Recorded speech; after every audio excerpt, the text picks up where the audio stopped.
नमस्कार। मैं हूँ आचार्य जीतू सिंह। चंद्र ग्रहण की अगर हम बात करें तो भले ही ये चंद्र ग्रहण उपछाया चंद्र ग्रहण है, लेकिन चंद्र को जब भी ग्रहण लगता है तो उसका इम्पैक्ट आपके जीवन पर, राशियों पर, एक ऐसी सिचुएशन पर पड़ जाता है जिसे हम मानसिक सिचुएशन कहते हैं, उस पर भी पड़ता है, क्योंकि चंद्रमा मानसिक स्थिति के लॉर्ड कहे जाते हैं। फिर आती है बात कि कार्तिक मास की शुक्ल पक्ष की पूर्णिमा तिथि पर चंद्र ग्रहण का पड़ना और साथ के साथ कार्तिक महीने का आखिरी स्नान, दान का महीना जिसे हम कहते हैं, उसका आखिरी दिन यानी अंतिम चरण भी होता है। इस महीने में कई सारे व्रत और त्योहार भी पड़े, लेकिन उसके अलावा अगर हम बात करते हैं तो इस समय जब पूर्णिमा के समय चंद्र को ग्रहण लगेगा तब कुछ ऐसे योग भी बन रहे हैं जिसका इम्पैक्ट, जिसका कॉम्बिनेशन हमारे जीवन को थोड़ा सा हिला सकता है। अब समझना ऐसे है कि कौन कौन से ऐसे योग बन रहे हैं। पहला, सर्वार्थ सिद्ध योग बन रहा है जब चंद्रमा को ग्रहण लगा होगा। वर्धमान योग, ये योग भी चंद्रमा के ग्रहण के दौरान ही लगा हुआ है, बना हुआ है। वृष लग्न की यानी वृष राशि में ये ग्रहण लगा है और जिसके लॉर्ड होते हैं शुक्र। शुक्र हमारे लग्जरीज के कारक कहे जाते हैं। तो कहीं ऐसा तो नहीं है कि शुक्र का प्रभाव जो है आपके जीवन में कम होने लगे, यानी आपकी लग्जरीज थोड़ा कम होने लगी। हमें सारी चीजों को समझते हुए, ज्ञान हासिल करते हुए अपने बचाव की ओर जरूर कुछ कदम उठाने चाहिए। चंद्र ग्रहण की जब बात आती है तो आपको कुछ चीजों के लिए एकदम अलर्ट हो जाना चाहिए। पहली चीज, आपके इमोशंस को कहीं ना कहीं वो खतरे में डालता है, आपकी मानसिक स्थिति को खतरे में डालता है, और तो और आपकी एक मूवमेंट, जो वर्क की मूवमेंट होती है, उसे भी कहीं ना कहीं रोकने का प्रयास करता है। तो हमें कुछ ऐसे उपाय जरूर करने चाहिए जब जब कोई भी ग्रहण लगता हो, भले ही वो चंद्र ग्रहण हो या फिर सूर्य ग्रहण हो। वृष राशि और रोहिणी नक्षत्र में ये ग्रहण लग रहा है और चंद्रमा उच्च के होते हैं वृष राशि में। तो यानी चंद्रमा की स्थिति उच्च की होती है वृष राशि में और उसमें ग्रहण का योग बनना तो कुछ ना कुछ सिचुएशन में गड़बड़ करता ही है। दूसरी बात, सोमवार का दिन है, जिसे हम चंद्र दिन ही कहा जाते हैं, चंद्रवार कहते हैं। उस दिन इस ग्रहण का पड़ना, पूर्णिमा का समय और कार्तिक महीने का आखिरी स्नान भी, ये सारे योग कहें, संयोग कहें या फिर दुर्योग कहें, कहीं ना कहीं जब चंद्रमा पीड़ित होता है, कोई भी प्लेनेट पीड़ित होता है, तो हमारी सिचुएशंस को वो थोड़ा सा डायलेमा में डाल ही देता है। अब बात समझनी है कि हमें हमारी राशि के अनुसार किन चीजों का खास करके ध्यान रखने की जरूरत है। एक तो साल का ये आखिरी चंद्र ग्रहण है और आखिरी महीना शुरू होने वाला है उसके बाद ही, यानी ये ग्रहण के साथ ही ये साल के ग्रहण की समाप्ति हो जाएगी, यानी चंद्र ग्रहण इसके बाद नहीं है इस साल में। और दूसरी बात करते हैं कि जब जब चंद्र ग्रहण, भले ही उपछाया ग्रहण हो या पूर्ण ग्रहण हो, जब कोई भी प्लेनेट पीड़ित होता है तो आपकी स्थिति को डगमगा देता है। तो ऐसे में ये नहीं कि कोई चंद्रमा यहां निकल रहा है तो कहीं दूसरी जगह नहीं निकल रहा, लेकिन हमें ये देखना है कि लैटिट्यूड के हिसाब से कभी चंद्रमा कहीं पहले निकल रहा है, चंद्रमा कहीं बाद में निकल रहा है। अब हमें समय का ज्ञान होना जरूरी होता है कि आखिर ये ग्रहण जो है ये कितने बजे से लेकर के कितने बजे तक का लग रहा है, और खास करके उस समय आपको किन चीजों का खास ध्यान रखने की जरूरत है। 30 तारीख की बात करते हैं तो ये चंद्र ग्रहण का जो स्पर्श हो रहा है, 1:04 पर ये स्पर्श हो रहा है चंद्र ग्रहण का, यानी ये ग्रहण लगने जा रहा है। और स्पर्श के ये खत्म, जो अंतिम चरण होगा वो 5 बजकर के शाम के 23 मिनट तक ये रहने वाला है। चंद्र ग्रहण का जो परम ग्रास होगा, कंप्लीट कहते हैं कि ग्रहण कब्जे में, ग्रहण के कब्जे में चंद्रमा, 3:13 पर आप इसे देख सकते हैं। और फिर बात करते हैं कि ये ग्रहण आखिर लग कहाँ कहाँ रहा है। और ये छोटा ग्रहण नहीं है, लगभग 4 घंटे 22 मिनट के आसपास का ग्रहण है। तो कोई छोटी अवधि का ग्रहण नहीं है कि 1 घंटा 1.5 घंटा 2 घंटे ऐसा ग्रहण है, लंबे समय का ग्रहण है। सावधानियां जरूरी है रखनी। भारत समेत यूरोप, एशिया, ऑस्ट्रेलिया, अफ्रीका, दक्षिण पश्चिम अमेरिका और कई सारे क्षेत्रों में, लाइक इंग्लैंड में, नॉर्वे में, आयरलैंड में, स्वीडन में, फिनलैंड में, प्रशांत महासागर में, इन कुछ हिस्सों में ये खास करके कंप्लीटली देखा जा सकता है। सावधानी ही हमेशा बचाव रहा है और सावधानी ही बचाव होता है। हमें हमेशा अटेंटिव रहना होता है, सावधान रहना होता है, और इसके साथ साथ कुछ उपाय जो है वो आपको हमेशा सुरक्षित रखते हैं। ऑस्ट्रेलिया जिन जगहों पे भी ये चंद्र ग्रहण पूर्ण दिख रहा है, उन लोगों को तो खास करके कंप्लीट सावधानी रखने की जरूरत है, क्योंकि जब ये सूतक काल शुरू होता है, लगभग 9 घंटे पहले से सूतक काल शुरू हो जाता है किसी भी ग्रहण का, तो वहां उनको ज्यादा प्रिकॉशंस की जरूरत है। भारत की अगर हम बात करते हैं तो ये मात्र उपछाया चंद्र ग्रहण है, लेकिन फिर भी कुछ सावधानियां ज्यादा रखने की जरूरत है। खास करके महिलाएं हैं, जो खास करके गर्भवती महिलाएं हैं, प्रेग्नेंट लेडीज हैं, उन्हें बहुत ध्यान रखने की जरूरत है। अब ये जो चंद्र ग्रहण है, ये जो कि दिन के टाइम पे लग रहा है, तब चंद्रमा उदय नहीं होता है उस समय, बट फिर भी जिन जगहों पर चंद्रमा उदय रहता है, यानी मान लीजिए भारत के अंदर अगर दिन है तो विदेशों में कुछ हिस्सों में रात होती है, तो वहां इसका इम्पैक्ट बहुत ज्यादा देखा जा सकता है। अब आती है बात कि हमें किन चीजों का खास करके ध्यान रखने की जरूरत है। एक, प्रेग्नेंट लेडीज को कभी भी ग्रहण के, किसी भी ग्रहण के दौरान काटना, बुनना, सिलना, कुछ जलाना, ये सब चीजों के लिए खास ध्यान रखनी चाहिए। ऐसी चीजें नहीं करना चाहिए और ग्रहण की हुरा में नहीं जाना चाहिए, यानी बाहर नहीं निकलना चाहिए। ऐसे समय पे उन्हें थोड़ा सा ध्यान रखने की जरूरत है, क्योंकि जितनी अल्ट्रा वायलेट रेजेस होती हैं वो कहीं ना कहीं शिशु को इफेक्ट कर सकती हैं। गर्भ धारण किए हुए महिलाओं को थोड़ा सा इसके ऊपर इम्पैक्ट ज्यादा पड़ सकता है। फिर आती है बीमार व्यक्तियों के लिए। बीमार व्यक्तियों की हमेशा कहा जाता है कि जब हम बीमार होते हैं तो हमारी स्ट्रेंथ हमेशा कम होती है, यानी पहला हमारी बीमारी का अटैक हमारी मानसिक स्थिति पर होता है। और ऐसे में चंद्रमा का ग्रहण लगना, यानी हमारी मानसिक स्थिति का लॉर्ड को ग्रहण लगना, तो हम उन ऐसे लोगों के लिए ज्यादा सावधानियां बरतने की जरूरत है। ऐसे लोगों को अगर वो बैठे बैठे, चाहे वो बिस्तर पर हैं या जिस भी अवस्था में है, अगर वो चैंट कर सकते हो, यानी जाप कर सकते हो, तो उन्हें ओम नमः शिवाय का जाप जरूर करना चाहिए। गर्भवती महिलाओं को भी ओम नमः शिवाय का जाप जरूर करना चाहिए। और फिर उसके बाद आती है बात कि आपको दान क्या करना चाहिए। जब जब चंद्रमा का ग्रहण लगता है तो इन्हें सफेद चीजों का दान जरूर देना चाहिए। हाँ, एक चीज का और ध्यान रखने की जरूरत है, जबकि यहाँ पे सूतक काल जो है वो भारत में मान्य नहीं है, यानी सूतक का कोई इम्पैक्ट भारत में नहीं है, बट फिर भी ग्रहण के दौरान कुछ चीजों को ध्यान रखने की जरूरत है।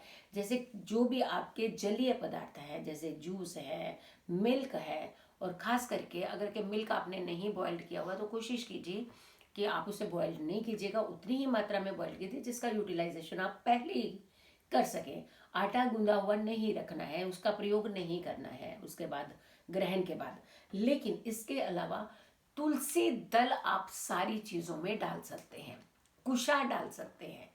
इन्हें डालने के बाद ही आप उन चीजों का प्रयोग आफ्टर ग्रहण, यानी ग्रहण समाप्ति काल के बाद में कर सकते हैं। अब कुछ राशियों की खास करके हम बात कर लेते हैं कि कुछ राशियों को क्या चीजों का खास ध्यान रखने की जरूरत है या उन्हें क्या इम्पैक्ट पड़ सकता है चंद्र ग्रहण के दौरान, या क्योंकि चंद्र ग्रहण का जो इम्पैक्ट होता है ये लगभग आपके जीवन में महीना भर रहता ही है। तो आपको 1 महीने के लिए अटेंटिव होने की जरूरत है, 1 महीने के लिए अपने आप को सुरक्षित रखने की जरूरत है। राशियों की बात कर लेते हो तो मेष राशि वालों के लिए ऑलमोस्ट ऑल ये कुछ बेनिफिट देने वाला है। वृष राशि की बात कर लेता हूँ। वृष राशि वालों, आपको थोड़ा सा ध्यान रखने की जरूरत है, अटेंटिव रहने की जरूरत है, क्योंकि आपकी राशि में चंद्र ग्रहण लग रहा है जहां चंद्रमा ऑलरेडी उच्च की कंडीशन में होता, और ऐसे चंद्रमा में ग्रहण लगना यानी चंद्रमा पीड़ित तो होना आपके लिए थोड़ा सा खतरे की घंटी बन सकता है। तो आपको खास ध्यान रखने की जरूरत है। एक उपाय बताऊंगी जो आप सभी ने जरूर करना है। मिथुन राशि की बात कर लेते हैं तो मिथुन राशि वालों के लिए सामान्य रहने वाला है चंद्र ग्रहण। कोई बहुत ज्यादा ना नेगेटिव इम्पैक्ट देने वाला है, ना ही आपको कोई पॉजिटिव इम्पैक्ट देने वाला है। इनफैक्ट आपकी स्थिति को बरकरार ही रखेगा वो। कर्क राशि की बात कर लेते हैं, जो स्वयं चंद्रमा की राशि होती है, आपके लिए भी ये ग्रहण अच्छा साबित नहीं हो रहा है, क्योंकि हमारी राशि जो है, जिनकी कर्क राशि है, उनकी राशि के लॉर्ड को ही ग्रहण लग रहा है। तो ऐसे में उनकी अवस्था थोड़ी सी डगमगा सकती है।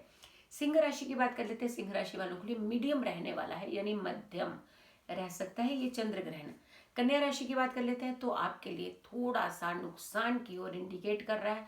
आपको खास करके अपनी हेल्थ का ध्यान रखने की जरूरत है, क्योंकि लग्न से जब हम चलते हैं ये छठे भाव में ये पड़ती है राशि, और आपको थोड़ा सा अटेंटिव रहने की जरूरत है। मेडिसिन का तो खास करके आप ध्यान रखें, और अगर आपको लगता है कि किसी अंडर ट्रीटमेंट है, डॉक्टर की सलाह प्रॉपर टाइम टू टाइम आप लेते रहें। तुला राशि की बात करते हैं तो तुला राशि वालों को थोड़ा सा बेनिफिट के साथ साथ नुकसान की ओर भी जाए, यानी एक तरफ से आपके पास कुछ आएगा और दूसरी तरफ से वो सारा कुछ निकल जाने की संभावना है। तो आपको खासकर, क्योंकि शुक्र आपकी भी राशि के लॉर्ड होते हैं और शुक्र वृष राशि के भी लॉर्ड होते हैं, जिसमें चंद्र ग्रहण लग रहा है, यानी शुक्र को थोड़ा सा पीड़ित कर सकता है। तो ऐसे में ध्यान रखने की जरूरत है आपके लिए भी।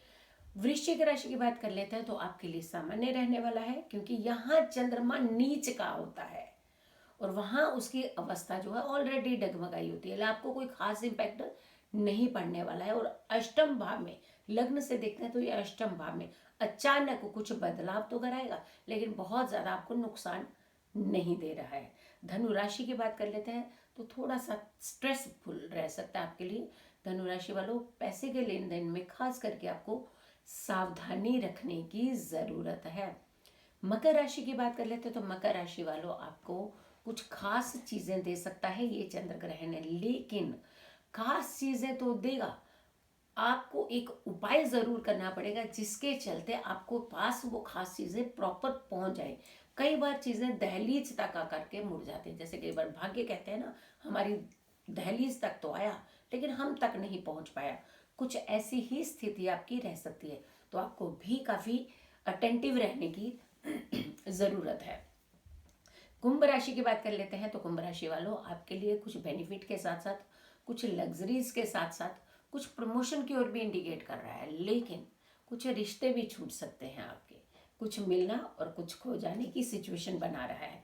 मीन राशि की बात कर लेते हैं तो मीन राशि वालों के लिए ऑलमोस्ट ऑल सामान्य रहने वाला है, इसके ऊपर कोई नेगेटिव इम्पैक्ट नहीं है और कोई भी खास करके ज्यादा पॉजिटिव इम्पैक्ट नहीं है। लेकिन जिन राशियों पर भी इसका इम्पैक्ट पड़ रहा है उन्हें क्या सावधानी रखने की जरूरत है। इनफैक्ट मैं तो ये कहूंगी कि आप सभी को ही सावधानी रखने की जरूरत है। उपाय का बता देते हैं। जैसे ही चंद्रमा का स्पर्श होगा, यानी दोपहर में 1:04 पर के ये जो स्पर्श होने जा रहा है, लगभग 40 मिनट पहले आप कुछ दान की प्रक्रिया को शुरू कर लें, क्योंकि वैसे भी ये कार्तिक महीने के पूर्णिमा का स्नान है, आखिरी स्नान है ये, तो ऐसे में वैसे भी दान का खास महत्व होता है, बट चंद्र ग्रहण के साथ ये दान की महत्वता और ज्यादा बढ़ जाती है, यानी ज्यादा इंपॉर्टेंस हो जाती है आपकी जिंदगी में। आपको एक सफेद कपड़ा ले लेना चाहिए। अगर सफेद कपड़ा नहीं है तो आप ये जमीन के ऊपर भी इस उपाय को, इस विधि को कर सकते हैं। चावल की आपने 4 ढेरियां बना लेनी है, यानी 4 ढेरियां आपने अलग अलग चावल की बना लेनी है। पहले 4 ढेरियां बनानी है और उसके बाद आपने जब चंद्र ग्रहण लग जाए, क्योंकि ये प्रक्रिया आपने 40 मिनट पहले की है, 4 डेरियां बनाकर आपने रख लेनी है। उसके बाद जब चंद्र ग्रहण का स्पर्श हो जाएगा, यानी 1:04 पर जब चंद्र ग्रहण का स्पर्श हो जाएगा तो आपने इस सारी ढेरियों को इकट्ठा कर लेना है, यानी इन चारों की एक ढेरी बना लेनी है। अगर ये क्रिया आप एक सफेद कपड़े के ऊपर कर रहे हैं तो वहां भी कर सकते हैं, नहीं तो आप अपने डायरेक्ट जमीन के ऊपर, बट नीचे कारपेट या किसी चीज का सहयोग नहीं होना चाहिए, डायरेक्ट आपको जमीन पर ही रखना है। ये ध्यान रखिएगा, क्योंकि हर चीज को, किसी भी विधा को खास करके करने का एक खास तरीका होता है, उसी तरीके को ही आप फॉलो कीजिएगा। इंस्ट्रक्शंस जो होती हैं वो प्रॉपर ही हमेशा रखनी चाहिए। 4 ढेरियों को फिर इकट्ठा कर लीजिए, और जो एक ढेरी बन जाती है, घर के सभी सदस्य उसमें एक एक सिक्का डालते हैं। उसके बाद साथ के साथ उसको, जो आपने एक ढेरी बना रखी है चावल की, उसे आपने स्पर्श भी करना है और उस ढेरी को वहीं रहने देना है। जब ये चंद्र ग्रहण समाप्त हो जाएगा, यानी शाम को 5:23 के आसपास ये समाप्त हो जाएगा, पूर्ण समाप्ति, उसके पश्चात आपने उस ढेरी को, अगर कपड़ा है तो उसकी एक पोटली बना लीजिएगा, कपड़ा नहीं है तो उन सारी ढेरी को उठा करके किसी भी आप कपड़े में लपेट करके, तो आप जो ग्रहण का दान मांगने के लिए आते हैं उन्हें दे सकते हैं। यानी ये ग्रहण का दान आपने घर से बाहर जरूर निकालना है। इस दौरान, ग्रहण के दौरान, आपने मंत्र के जाप जरूर करने हैं, यानी ओम नमः शिवाय के मंत्र का जाप आपने जरूर करना है। और दूसरी बात, जो बच्चे पढ़ाई में मन नहीं लगा पाते हैं या किसी कारण से उनको लगता है कि स्ट्रेस में रहते हैं, बड़े परेशान रहते हैं, उन्हें सिचुएशंस, कोई विजन नहीं क्लियर होता है किसी भी अपनी जिंदगी का, लाइफ का, उन्हें खास करके कहा जाता है कि 11 माला जाप जरूर करना चाहिए चंद्र ग्रहण के दौरान। जरूरी नहीं है कि आप एक साथ ही 11 माला जाप करें, आप ब्रेक में उन मालाओं का जाप कर सकते हैं, लेकिन जो माला आप हर दिन प्रयोग में लाते हैं, यानी जिस माला का आप प्रयोग हर दिन अपनी पूजा में करते हैं, उसका प्रयोग नहीं करना है। एक ऐसी माला ले लीजिए जिसका प्रयोग आपने पूजा में नहीं करना होता, और उसे खास करके गंगा जल से धो करके फिर ही आप उसे सुरक्षित जगह पर रख सकते हैं ग्रहण के बाद में। अब बताइए कि ग्रहण के बाद में अगर आप लोग नहा सकते हैं, यानी स्नान कर सकते हैं, तो अति उत्तम माना जाता है। अगर स्नान नहीं कर रहे हैं तो एटलीस्ट गंगा जल का छिड़काव पूरे घर में और आपको अपने स्वयं के ऊपर जरूर करना चाहिए। बीमार व्यक्ति है, रोगी व्यक्ति है, उसके ऊपर जरूर गंगा जल का छिड़काव करना चाहिए, और गर्भवती महिलाओं के ऊपर खास करके गंगा जल का छिड़काव करना चाहिए। अब एक बड़ी खास जानकारी आपको देने जा रही हूँ कि जिन लोगों ने भी रत्न धारण किए हैं, ग्रहण की समाप्ति के लगभग 40 मिनट के बाद ये क्रिया कीजिएगा। अपने सभी रत्नों को उतार लीजिए, उन्हें एक कटोरी में या किसी भी एक पात्र में रख करके उसमें गंगा जल में डिप कर दीजिए। कुछ क्षण, यानी कुछ मिनट रख सकते हैं, कुछ सेकंड्स रख सकते हैं, उसके पश्चात आप उसे निकाल लीजिएगा और अपने हाथों में वो रत्न धारण कर सकते हैं। ये कुछ सावधानियां हैं जो आपके जीवन में बड़ी खुशियां लेकर के आती हैं। सावधानी ही बचाव है, इसीलिए ये वीडियो आपके लिए बड़ी इंपॉर्टेंट वीडियो है। हाँ, मेरा थोड़ा सा गला खराब होने के कारण मुझे लग रहा था कि इन्फॉर्मेशन दे या नहीं, बट हम आपको टाइम टू टाइम हर इन्फॉर्मेशन ज़रूर देते हैं। अगर आप लोगों ने अभी तक मेरे यूट्यूब चैनल को सब्सक्राइब नहीं किया है तो ज़रूर कीजिएगा, और ये वीडियो बहुत सारे लोगों तक शेयर भी कीजिएगा, क्योंकि सावधानी हटी तो दुर्घटना घटी, ये कहा जाता है। इसलिए सावधानी आपको सबसे पहले रखनी है अपने जीवन में। खुश रहिए, स्वस्थ रहिए, पॉजिटिव रहिए। जल्दी हाजिर होंगे एक अच्छी वीडियो के साथ। तब तक के लिए नमस्कार, जय माता दी।